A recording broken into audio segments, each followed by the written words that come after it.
What's happening, guys? Happy Sunday, and welcome to the Dynasty WarZone, the People's Dynasty podcast. On today's show, we're going to keep ranking them, and today we're going to rank running backs. But I'll tell you who always ranks number one in my heart. That is my co-host. You know him better as the man of the hour and the man with the power, Jerry Sinclair. Buddy, it's a hoodie. How are you wearing a hoodie? I don't know what Mrs. Memphis does at the house, but Mrs. Jerry keeps it at a crisp 37 degrees in here. So it is the only way that I can survive. As far as me being your number one pick, that's absolutely false. I am the Sean Green of this podcast. For those of you who are newer to Dynasty, that may not mean much, but for us seasoned veterans, you know that brings nothing but disappointment and heartbreak. You're the Doriel Green Beckham of this podcast. Yeah, you've said that before, that Mrs. Jerry keeps it so cold in there. You guys could hang like slabs of beef. You could do like the original Rocky movie. You could be in there working on your combinations, hammering on the side of a beef loin, whatever that thing is. So that would be really good. But man, a lot going on. Camp. We've had football. You know what I love about the Hall of Fame game? That you get to watch it? I don't watch that shit. You didn't watch it at all? Highlights, man. Randy, I am appalled. I mean, listen, I didn't write that down. I don't give a tinker's damn. Because here's the thing. No one's playing any starters. I know. And then my favorite part's Twitter. My absolute favorite part is Twitter. Is it's like, hey, can't wait to get football back in tonight. Oh, man, football on tonight. Oh, man, it's the first week of football all the way through Valentine's Day. And then literally in the game, it's like, this game's bullshit. This game sucks. It's like, it's all that you hear. It's like, I know that it's bullshit, and I know that it's going to suck.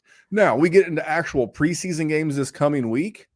Yeah, I'll be watching games with the starters in there. How dare you besmirch the performance of Davis Mills marching down the field? I am a big Tyler Bagent guy. Love Tyler Bagent, but I do not love watching him play football. Jerry, it's the same reason I don't watch minor league baseball. I love baseball. You know I love baseball. Baseball's a thing, but it's the same thing. I don't have to watch all of the games. I don't have to watch that one.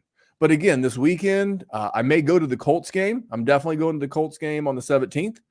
I believe they play either the Broncos or the Cardinals. I know they play one this weekend, one next weekend. So I'm definitely going to check out a couple of Colts preseason games. Going to take my son to Colts training camp up in Westfield, Indiana. So going to check that out. But yeah, man, I did not enjoy it, but I am looking forward to it. You know what I wanted to do this year, but we didn't have time to get it together, was go to the expo. Yeah, I mean, now it's super far from me. It was one thing when it was a 3.5 hour drive.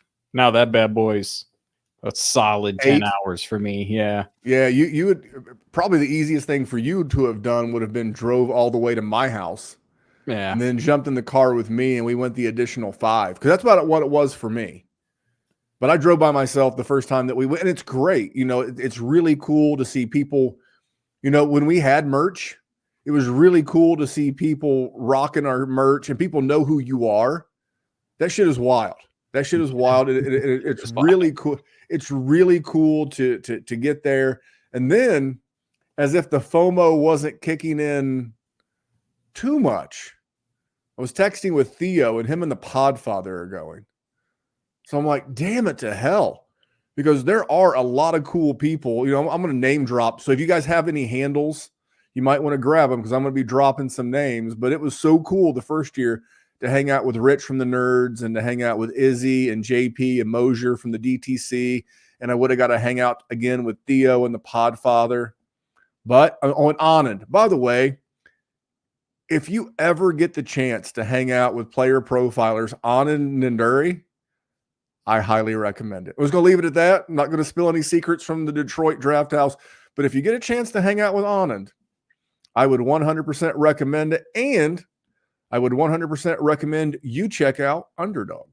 This episode is made possible by Underdog Fantasy, and Underdog Fantasy is the leader in best ball. When you go to join an Underdog Fantasy best ball draft, it fills very quickly, especially now. It's Best Ball Mania season, baby. Best Ball Mania 5. I can't believe they're at Best Ball Mania 5 already. $15 million in prizes. They're giving out $15 million with $1.5 million to first. Playing in best ball leagues makes you better. It helps train you on player value and strategy. And Underdog offers a lot more than just best ball contests. They offer pick'ems. My new favorite, the golf pick'ems, baseball pick'ems going on throughout the off season. Hit the pick'ems, back to best ball, hit the pick'ems. So use promo code Underworld. Promo code Underworld gets you a 50% deposit bonus up to $250. So they've increased the maximum deposit bonus. It was $100. Now it's up to $125. When you get the Underdog app, use promo code Underworld and go draft your ass off.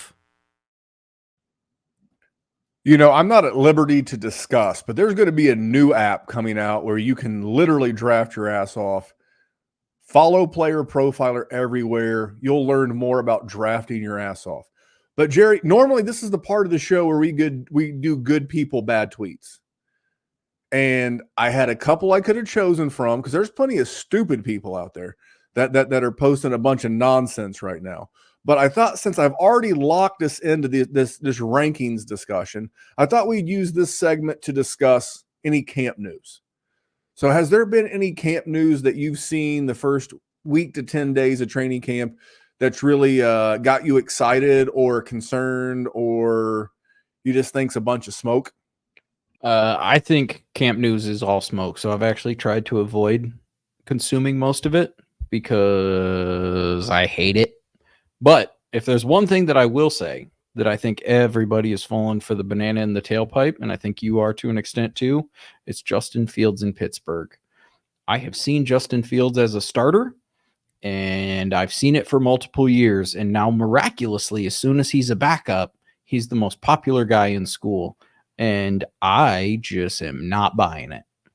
I understand if you want to purchase one Justin Fields, but let's say he even does get the starting job. How long is he going to hold on to that? Because he couldn't hold on to a team that drafted him in the top 10.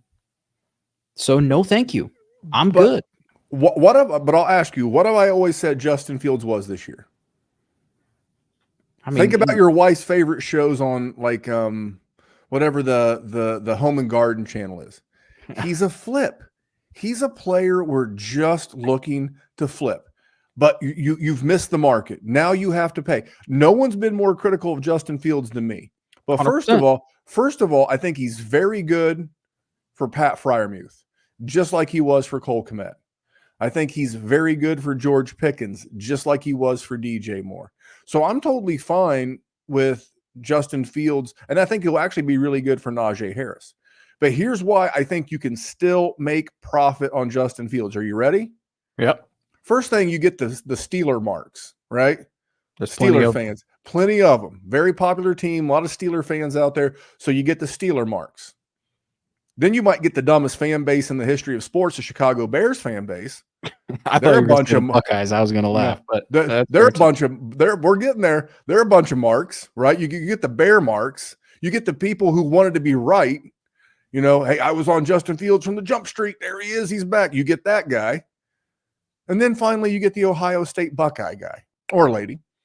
So it is literally the easiest. And let him have that one game where he throws a touchdown or two, rushes for 60 or 80.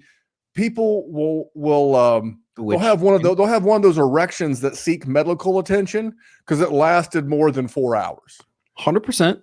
So that's why I'm not in it like for the long haul. This is a flip. I want to use him to buy a guy that like, can I, if Drake May's not playing, can I send someone Justin Fields and something to get Drake May? Which is a realistic scenario. I will give you that. That's what I'm saying. I live in a world where I don't think Justin Fields is ever going to start. I just think Russell Wilson is better than him. Well, we need to do some kind of Dynasty WarZone like bet. We'll let the listeners. So if you're watching live on YouTube or you're listening to this on podcast, you can DM one of us at DWZ Memphis, at Jerry Sin DWZ. Just DM one of us what you think's a fair number. If you're watching live right now on YouTube, put a number in the comments. What week do you think Justin Fields takes over? Could it be week 7? I think somewhere between 7 and 9 is right. If I had to handicap it, I'd say 7.5 to 8.5. I think that would be a good number. I think I would be under both of those numbers. Here's the thing. All he has to do is keep playing. The Steelers paid Russell Wilson exactly $2 million because the Broncos are paying the rest of it. And let me ask you a question. If you were, I think it's Omar Khan, if I remember correctly, is the GM of Pittsburgh. If you were him, do you want to get a longer look at Justin Fields to see what you have going into 2025? Or do you want to see Dusty Rusty? Listen, I hear you. You're right. But I'm going to have the same opinion when we talk Michael Penix and Kirk Cousins too. Like, I just think Kirk Cousins is better than Michael Penix, and I think Kirk Cousins is going to be successful in Atlanta. So I don't think he's going to give Michael Penix the opportunity until Kirk Cousins is done. I just think Russell Wilson is better than Justin Fields, and I think he's going to be relatively successful there, at least more successful than anything they've seen since the bone dust of Ben Roethlisberger was gone. So I think he's still going to start. I really do. And I think he'll win enough games that it won't matter. And it's going to take one win over Baltimore, one win over Cincinnati, and everyone's going to go, oh my God. And we talked about Justin Fields, who couldn't win a fucking farting contest. Well, you don't know that. You get that's true. You get the Chipotle with the extra beans. He could probably hold his own. I agree with Wednesday from the YouTube chat. And in that he's not practicing and the players don't like him. He's not likable. I'll give you that. He is the kind of guy that will separate that locker room, where I think Justin Fields is the kind of guy who will bring that locker room together. Again, I'm not here to praise Justin Fields. Theo's the OG, but I was the OG hater of Justin Fields. And I was right. So I'm not pumping up his tires. I just think that he is and I feel the same way about Geno Smith and Sam Howell, by the way. If I am the GM, I don't want a long look at 33 and 35-year-old Geno Smith and Russell Wilson. I want a long look, because would you say finding the right quarterback in the NFL is the toughest thing to do in sports? 100%. So if you have that potential lottery ticket already on your roster, cheaply, by the way, in the case of Sam Howell and Justin Fields, don't you really want to make sure you scratch all of it to make sure that you didn't get the symbols backwards and someone else winds up cashing that in? You're not wrong. So I'm easily over those old guys. Puka Nacua. So this is like a double whammy that I'll bring up. So it came out yesterday via the beat writers that this offense will again run through a healthy Cooper Kupp. And then to double that down, Puka left practice today with a knee issue. So I was never worried about seeing Puka in preseason because Sean McVay doesn't play his starters. He never really has, as long as he's been a head coach. But those are two pretty big pieces of information to come out. Is Cooper Kupp becoming a value? And if you're a Puka GM, are you nervous right now? I don't really think you are entirely. I mean, you're not happy about it, of course, but also we'll find out if there's fire to this smoke or not. You know what I mean? And if you're a Cooper Kupp fan, I think, which you are for sure. You're very happy about it. I'm a fan. I'm a fan, but don't get it twisted. Cooper Kupp's got maybe 2 good years. Now, could he have that Larry Fitzgerald career arc where he plays to like 35? Sure, of course. But you got to call it down the middle, and you got to be consistent with your takes. And we're going to talk about Christian McCaffrey and Saquon Barkley here in a minute when we start ranking these running backs. But guys that have injury issues, you have to take that into as an old guy. I'm the old guy on this podcast. As the old guy, I can tell you injuries don't get better with age. You know, the shit that bothered you when you were 19, 20, you just get up the next day and you're good to go. Dude, the older you get, you're not good to go. It's not easy. So I like Cooper Kupp, but I tell you, this is why I never invested. Like when I say never, I mean never heavily invested in Puka. Makes me nervous. I've definitely got some shares, and I've traded for some, and I've traded expensive. I've traded him away in a couple leagues too. I'm happy to have him. I'm not upset. I'm not trying to, cut bait or anything. I think as long as Stafford's there, he's going to get a ton of work, and it's going to be great. But out of all elite wide receivers, elite producing wide receivers, he is absolutely the most risky and the scariest. Now, that said, if he does it one more time, the risk goes away. If I get another season, I don't even need him to surpass what he did. If he has 1,200 yards, 1,300 yards, that's good enough for me to know this guy is built for it. He is in there like swimwear, and we're cooking for the future. Okay. Well, I dig. I have two more stories. One's not really a story, but it's a story to me. And the story to my friend Ray Garvin. Everybody knows Ray Garvin at Ray GQ on Twitter. Ray is great. And he posted a throw. He was saying go get Nick Westbrook Akina, which I'm not going to argue, if someone else sees a nickel on the ground and tells you to pick it up and you do, that's fine. I'm not mad at you for picking up that nickel. Put it in your pocket. Maybe you'll find some more nickels and you can buy yourself a nice soda pop. But what really caught my eye was the throw from Will Levis. This thing was 40 yards in the air. You wave your hand. It was a dime. No wobble on the ball. Hit him right in stride. So many times I see it, and I get it. I get it's one throw, but the guy was double covered. He had to put it in a bucket, and he did. And I was talking about this with normal YouTube comment contributor Harry Snowman on Twitter. I'm like, this is what I'm talking about with this Shanahan offense. It makes average to even slightly below average quarterbacks really good. And guess which offense just made Tua look like a star? Mike McDaniel and his variation of the Shanahan offense. Guess which offense just made Jordan Love look like a star and got him paid? Matt LaFleur's version of the Shanahan offense. That's what Brian Callahan's bringing to Tennessee. I think it's great.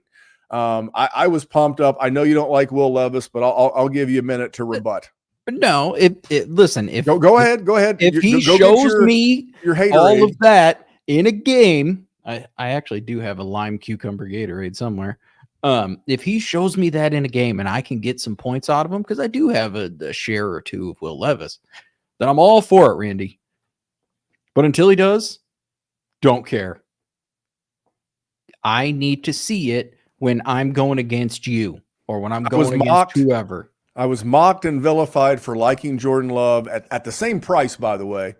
Vilified because here's the thing. I would much rather go get, and even Justin Fields is getting pricey, but that's how you win. You get that third quarterback in a super flex league, and his acquisition cost is at the point to where you can do really well. Like, what's Jordan Love? What was he, like top 6 for both of us? Top 7 to QB? Where was he this time last year? Yeah. Not there. And I'm just saying. But I want to wrap this segment up because I got one last story, but it ties directly into my running back rankings. Cool. And when we do the running back rankings this time, we're going to do it from 12 down to 1. Because Jerry astutely pointed out that we're giving away the farm. He's like, what if people tune in 18 minutes into the show and you're already giving out RB1? I'm like, Jerry, that's a damn good point. We're just going to keep this thing moving. So I'm going to go 12 through 7 real quick. And then I'm going to add this story.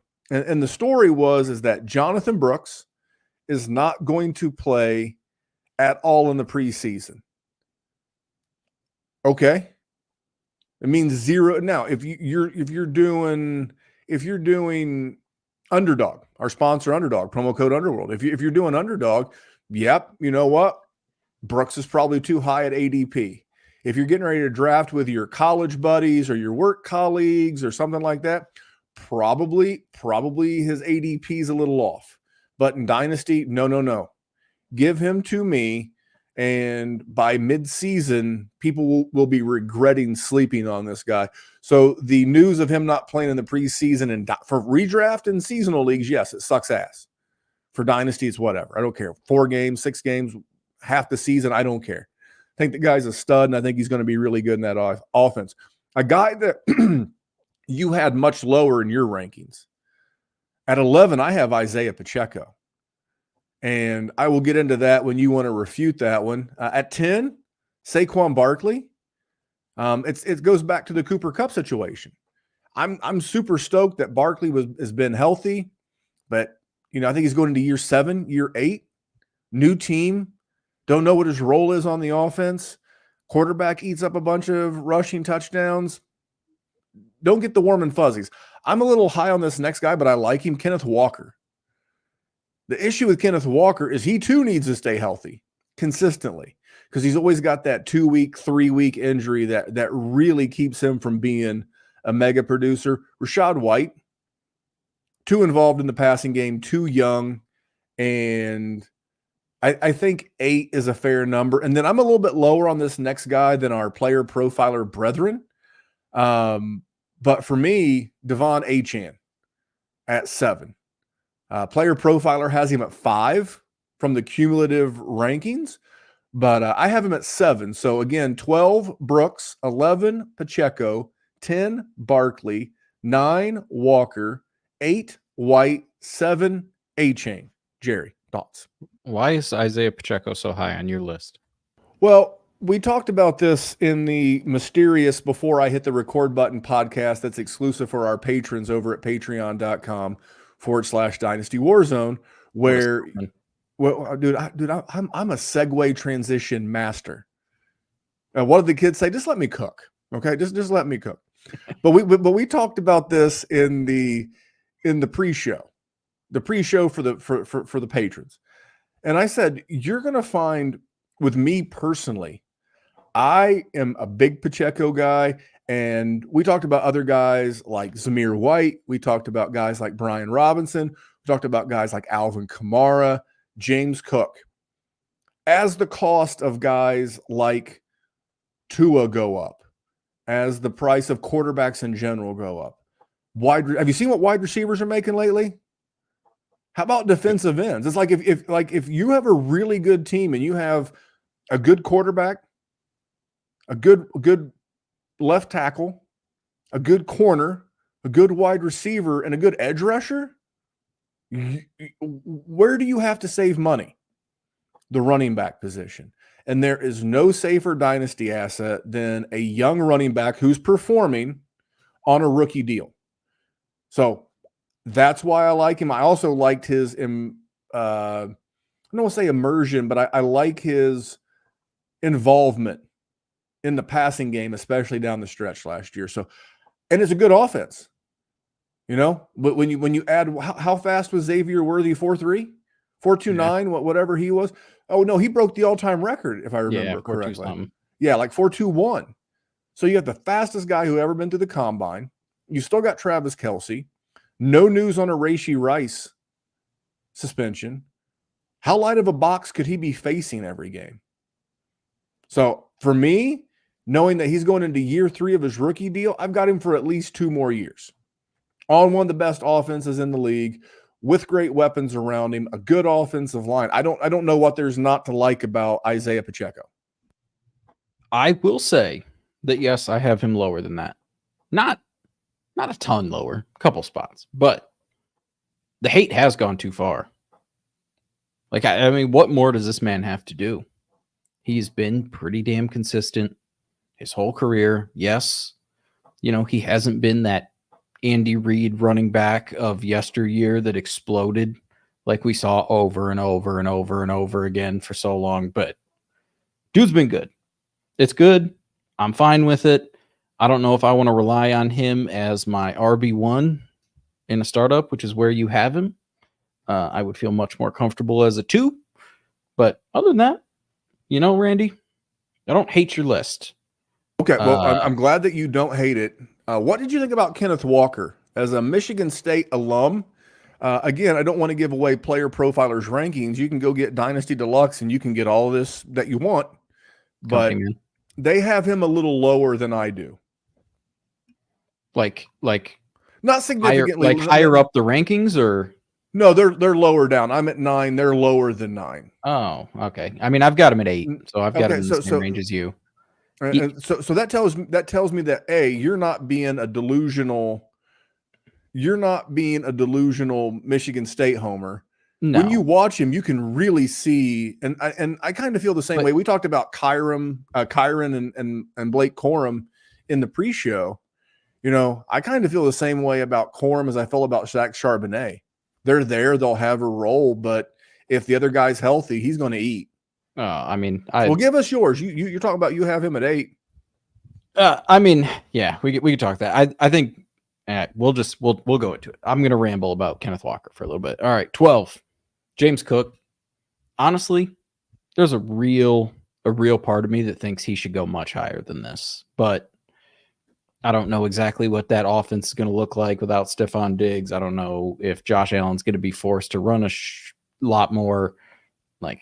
So I'm put him in at 12. I'm happy if I'm picking the 12th running back off the board and he's my RB1 and I get James Cook. Oh my goodness, golly gracious, Randall Young. I am a happy man. 11. This one hurts my soul a little bit. DeAndre Swift. He's got a 3-year contract. He's never really been super reliable. He's obviously a good talent, and he has been successful. He was pretty good with Philadelphia for the first chunk of that season last year.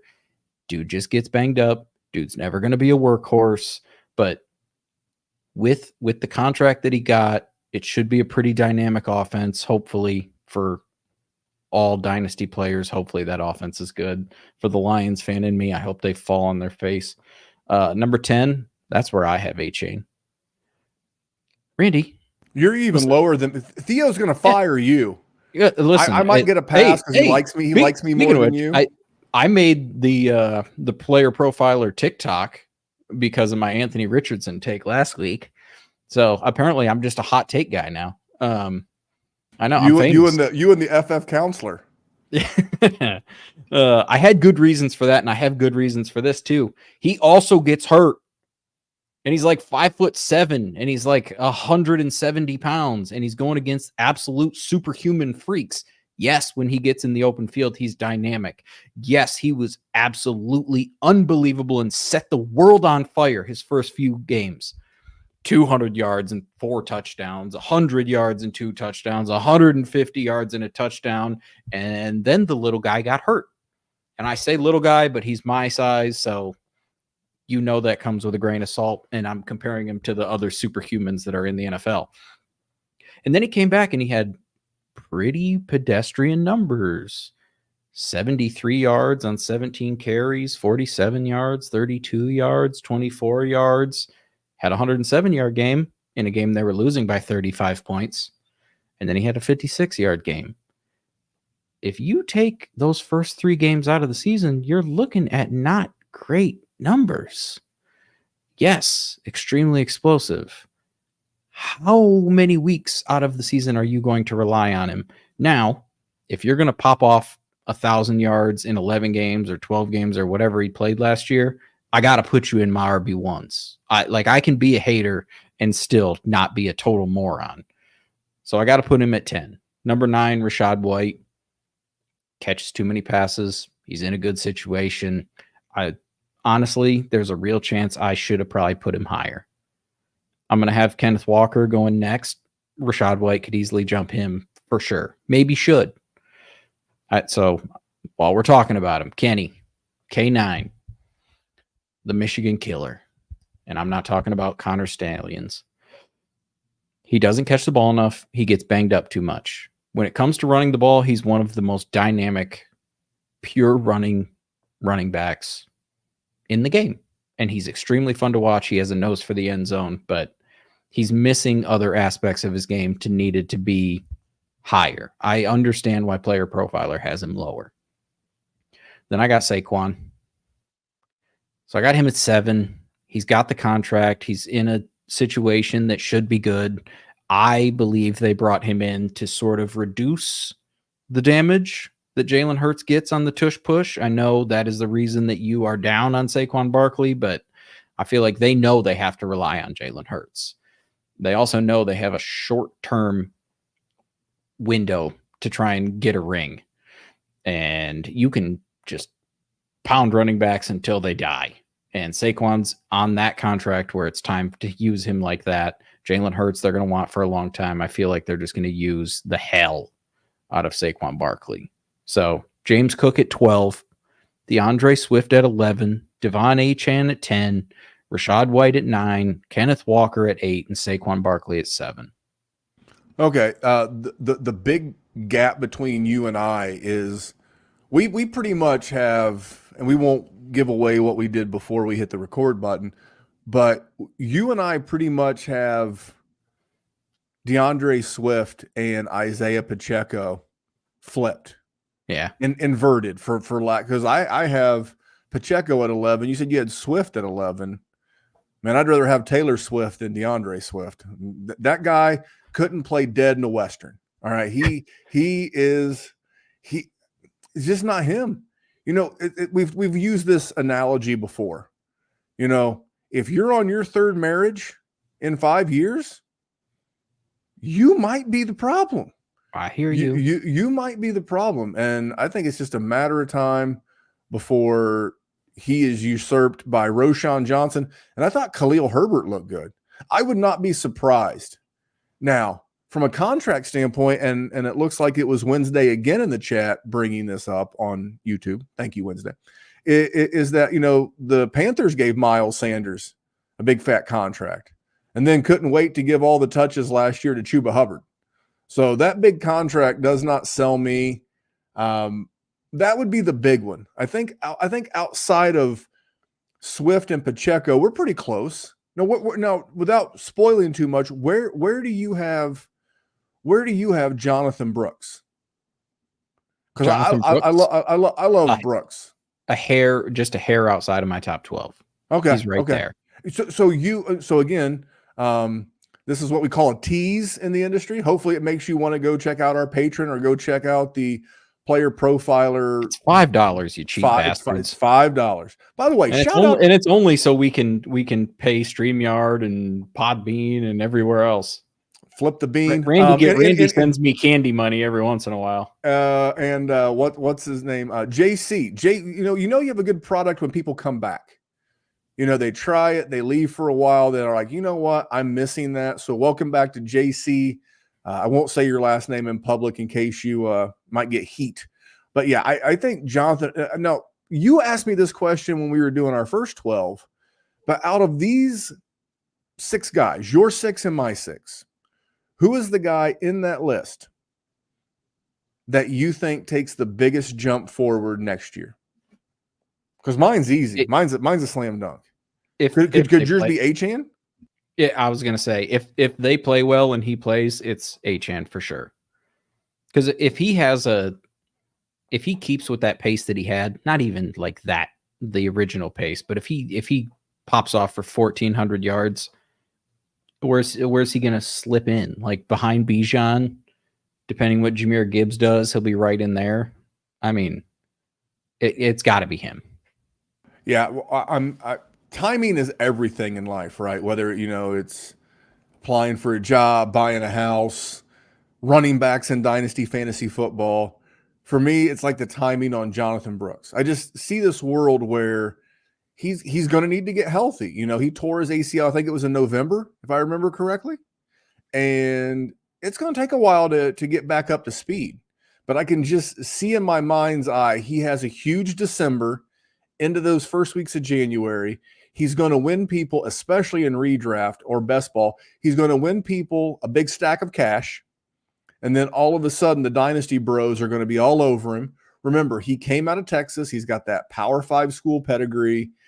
I just think out of all the guys that I have here, like I think Walker could have a really good year and not move much higher than 8-9. I agree. I really do. I think Kenneth Walker is the biggest risk to turn into Najee Harris. where like he'll have 1,000 yards, he'll have 1,100 yards, and everybody will hate him. That is a good way of looking at it. Like, who is the most likely to take a huge step back? And I would agree with Kenneth Walker. You've looked really good, but dude, we need a whole season out of you. Yeah. Or we're done. Or we're done, and we're done, and we're done. And then Achane, I think you're a tad low. I'm not the biggest Achane guy.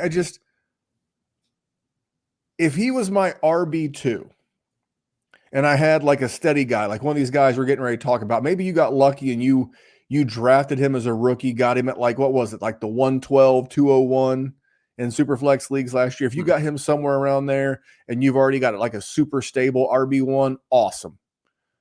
But where you have to draft him in startups right now and what you have to pay for him right now, would you say you're having to pay RB1 prices? 100%. And I'm with you. And you can't have that dude be the RB1. You just can't.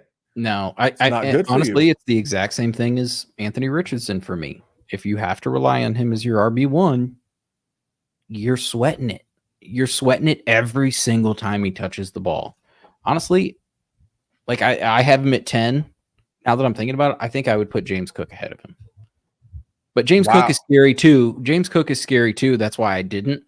And you know, when Achane hits, I mean, he's an absolute animal, and James Cook doesn't have that. But I just feel like James Cook is going to be around, and I don't know if Achane can hang. Well, I think he's more than shown that he can hang. I don't know that he can stay healthy. Well, that's what I mean. Hang in the league continuously and get me my selfish points. They drafted Jalen Wright, extended Raheem Mostert. That's why. That's what. I know. But you know, I don't care about dirt ass running backs like that are irrelevant to my championships. Raheem Mostert won some championships last year. Yeah, he did. And if you had him for 9 years, you enjoyed him for 3 weeks. It was at the right time. Good for him. Timing is everything. And now is the time for you to go check out the draft kit. Hey, it's the Podfather. I have great news. The draft kit is live. It is world famous. Why? Because it is the best resource for winning fantasy football championships that exists. There are rankings and cheat sheets for every format you can imagine. We have projections both at the team level and the player level. And wherever you are, you can click on a player, open them up, and see in-depth written analysis about what to expect in fantasy football from that player this year.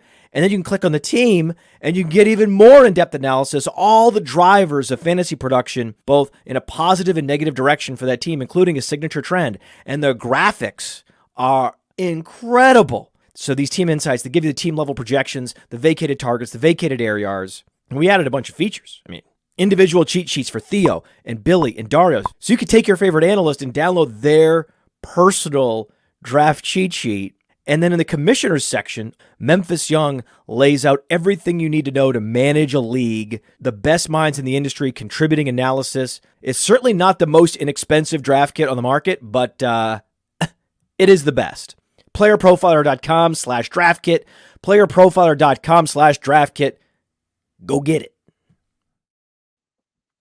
There you go. I featured a guy we're going to talk about here toward the end. Hint, hint. In the guide, Jerry, you contributed this year. To one of my RB2s. He is not an RB2 on your list, though. That commissioner section, that Memphis Young guy, smart guy, very smart. Ugly son of a bitch, but ugly as homemade soap.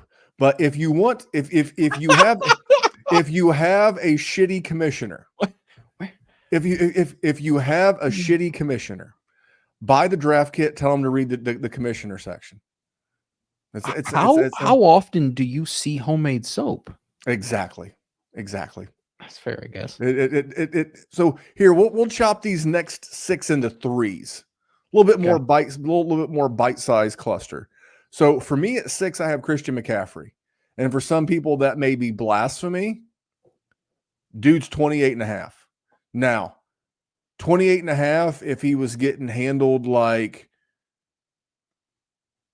a running back who's 28.5, I'd be a little bit higher than if he was getting pounded between the tackles in games where San Francisco's up 38 points. Why are we doing that? What are we doing? What are we doing, Kyle? You're messing it up. Love Christian McCaffrey, league winner. If you got him, awesome. I just putting some younger guys ahead of him. At 3, I have Travis Etienne. Big season. Finally saw everything. You know, he had the, what was it, a foot injury or something his rookie year. And then ever since, he's been great. Looked absolutely great with Trevor Lawrence. I liked him in the Doug Peterson offense. I mean, I think that's a guy that you're going to have for 3 years, maybe. Because that's kind of like the thing. It's like, and we'll talk more about, but like all these guys feel like they have 3 years except Christian McCaffrey. He feels more like 2 this year and next year. And with Travis Etienne, given the fact that he's only 25, if he plays until he's 28 and a half, like Christian McCaffrey, I got 3 years out of him. And then that goes to my number 4 guy, Jonathan Taylor.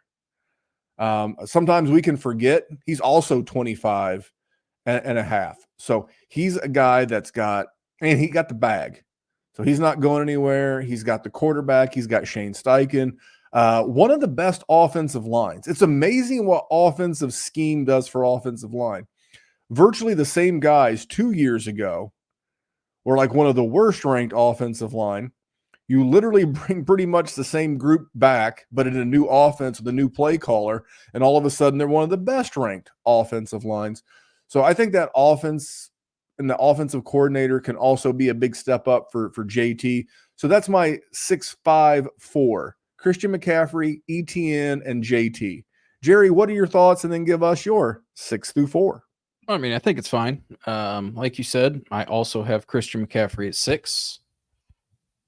Bro's going to be 28, and we are... Is 28. 28.2. Oh, Mr. Specific. Hey, and we're Jerry, that is the benefit of having Player Profilers Dynasty Deluxe. It literally gives you their age and the decimal point. Because the decimal point matters. Because if you say a guy's 28, okay, but then what if you talk about like a guy like Kyron Williams? You say he's 23. Well, he's 23.9. So like in a month or two, he's going to be 24. Not that matters when you're 23 or 24, but you get the larger point. I do. But we're also, even more importantly, we're like a year and a half removed from him coming off of a season where he missed almost every game. And then the season before that, he also missed almost every single game. So we're talking about an old guy who's been hurt a lot, and he has been fortunate enough not to the last 2 seasons, which is great. Happy about it.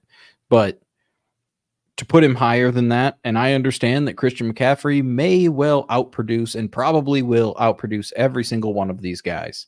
But if we're talking about in a startup where I have to rely on somebody, there are other options, which is why I have him at 6. Still absolute goonie. Love him.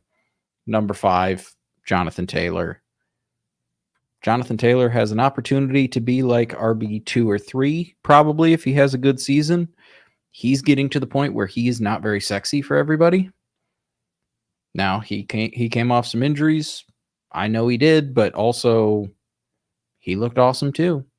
I mean, if you look at the path that man was on before his injuries, he was going to win you your league. So he's young. He's got a great contract. He can pass catch. He's a stud.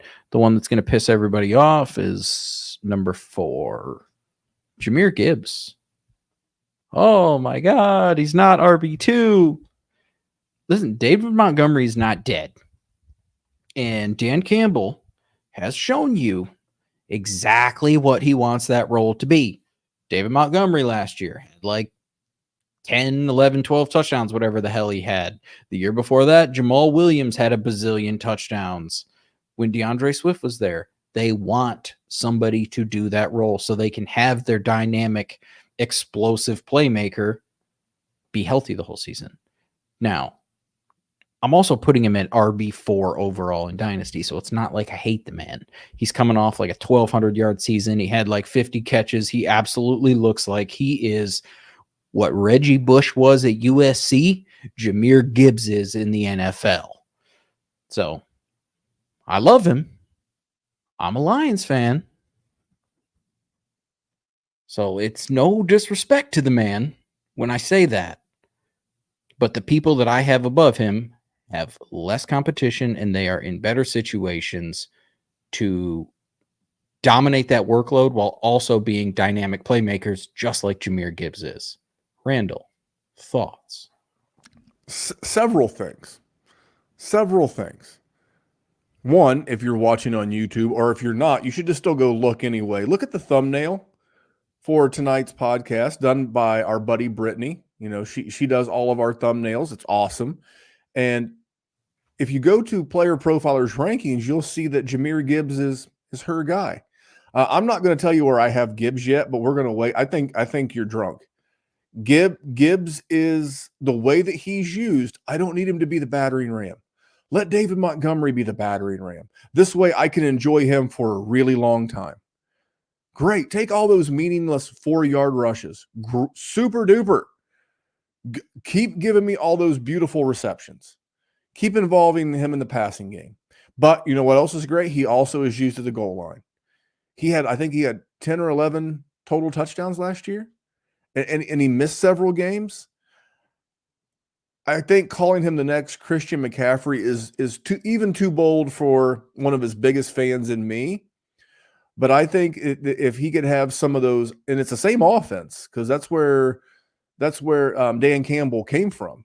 He came from New Orleans when Alvin Kamara was setting the world on fire while Mark Ingram was still an RB1. Don't think both guys can't eat, and don't think that Jahmyr Gibbs can't eat to the tune of the RB1, even with David Montgomery there. That one you're too low on. The rest of them, I'm not going to quibble over, 4 and 5. We agree on Christian McCaffrey, but you are drunk and disorderly on that Gibbs take. And speaking of drunk and disorderly, Brittany's going to the expo. Told her to have one for me. She's like, I was going to say, why? How do you know she's going to get drunk and disorderly? Because Brittany's the best. All right. So we have the best support staff ever here at Player Profiler. And actually she's not. She sounds like a professional adult who's going to meet people and have a good time, to what you should do at the expo. Let me go into 3, 2, 1 so I can dog cuss you some more. Are you ready? Yeah. Number 3 for me is Breece Hall. The only thing about Breece Hall versus my top 2 is he's got the ACL on his resume. Not that there's a high reoccurrence rate on the same ACL. For some guys, there are, situations like that. But I don't think Breece Hall has that on him. Number 2, Bijan Robinson. I think he can do it. I think he'll have a great season. But my number 1 is Jahmyr Gibbs. And for all the reasons, it's like, if you told me you got 3 high, very productive years out of Jahmyr Gibbs, I would believe you. Okay. If you got 3 really high producing years out of Breece Hall, I would believe you.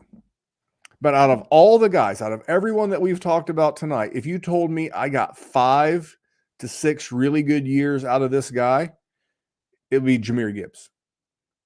It's because of the way he plays. It's the way he's used. It's the offense that he's in. I like David Montgomery there. David Montgomery is a large part of the reason why I have him that way, because that's what I'm looking at. Because too often in the Dynasty RB game, you just get your short set on fire.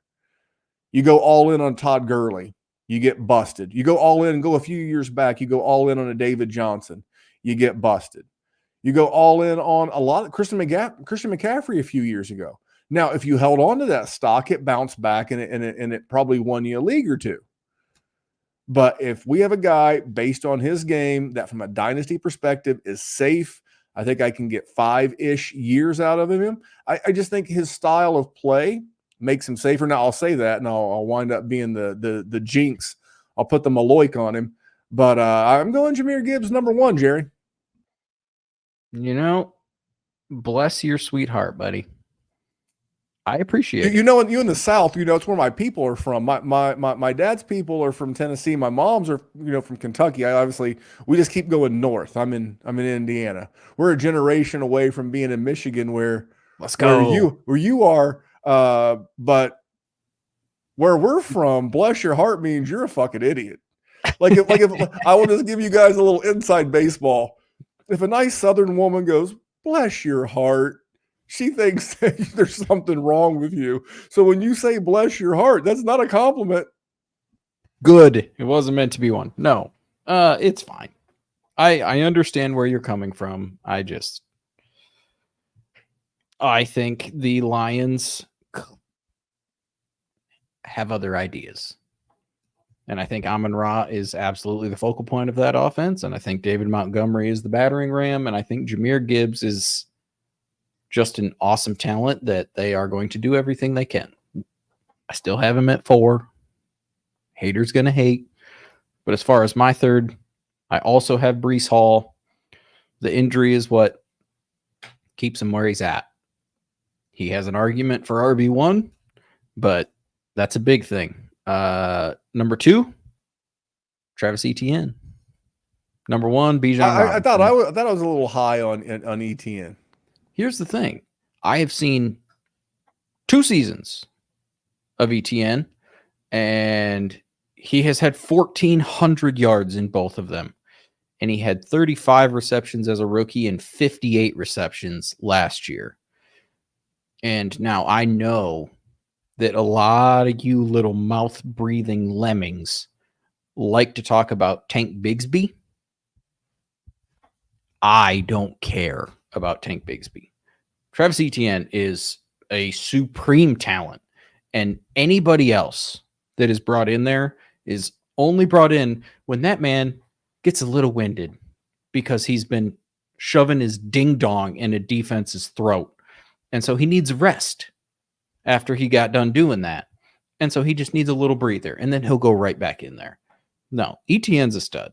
I don't know what – I mean, this man even had 11 touchdowns. If we were worried about touchdowns after his rookie year, dude went nuts.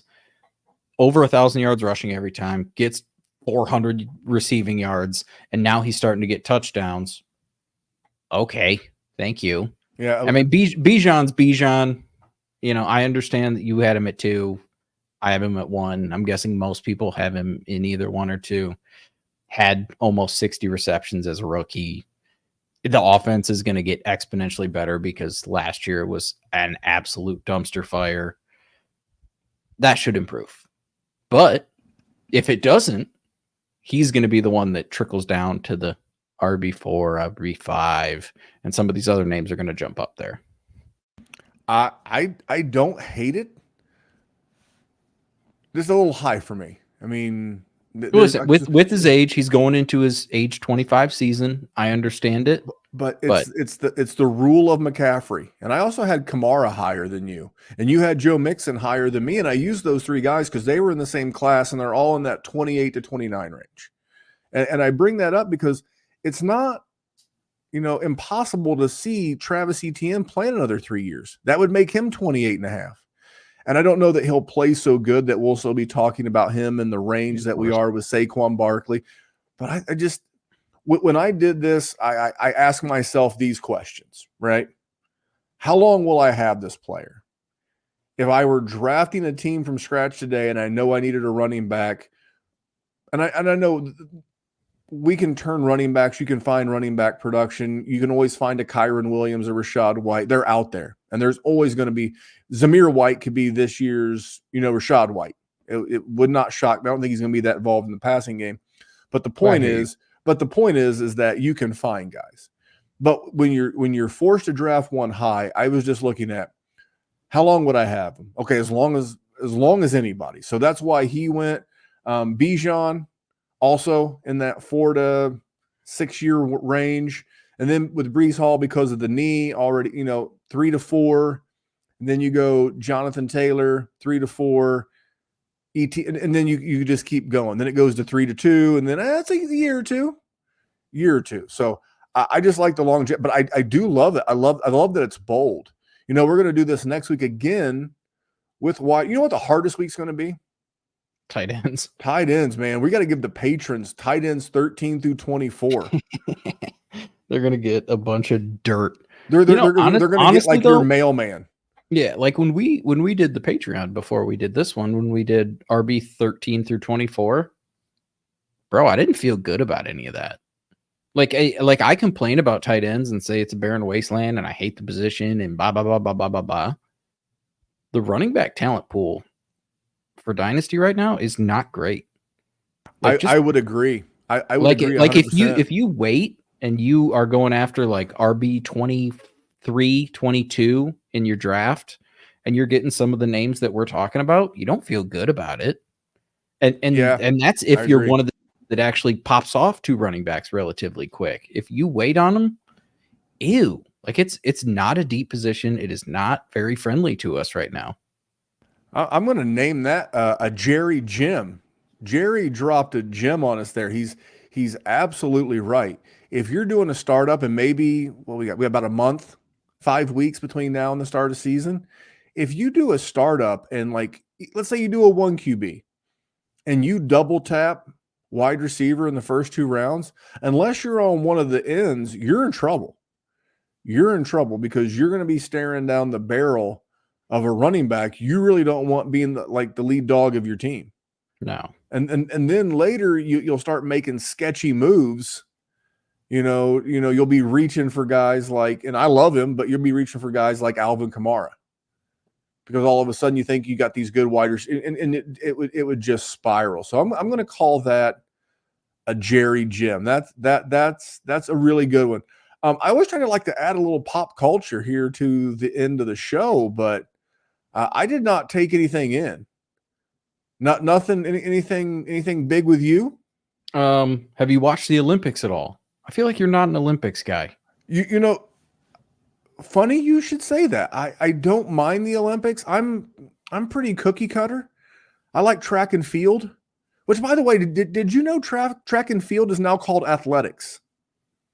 So if you go to ESPN, and like you're like looking at, where the gold medals are, the events, track and field no longer exists.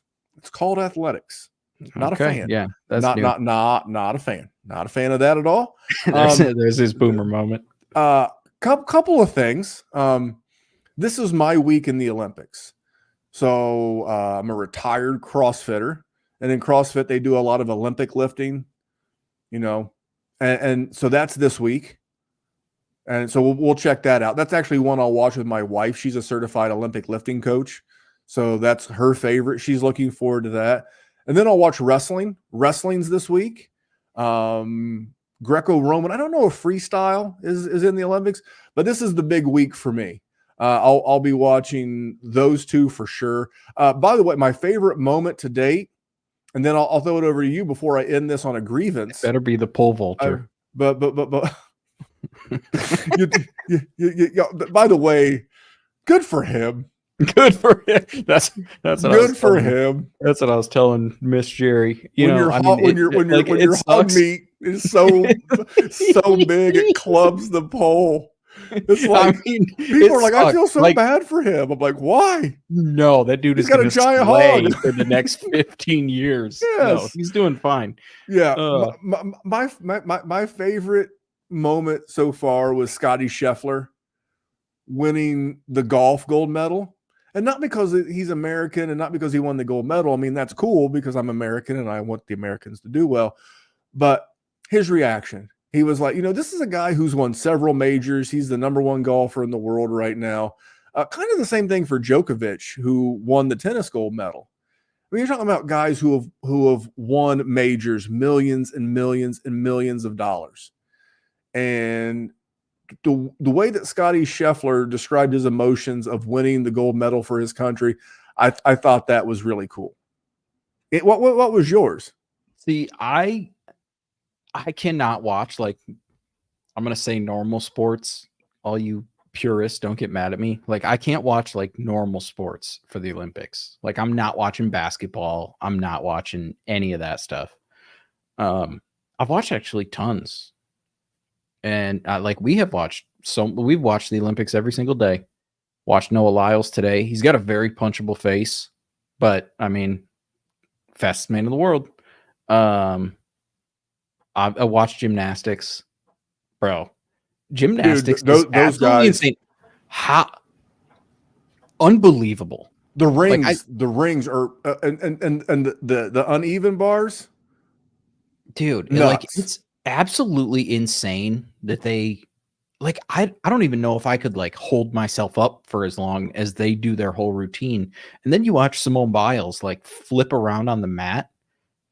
Dude, like, I know she's the world-class gymnast, but the fact that she can get like 15 feet into the air and she's like 3'9", wild. Absolutely flabbergasting that a human being can do that.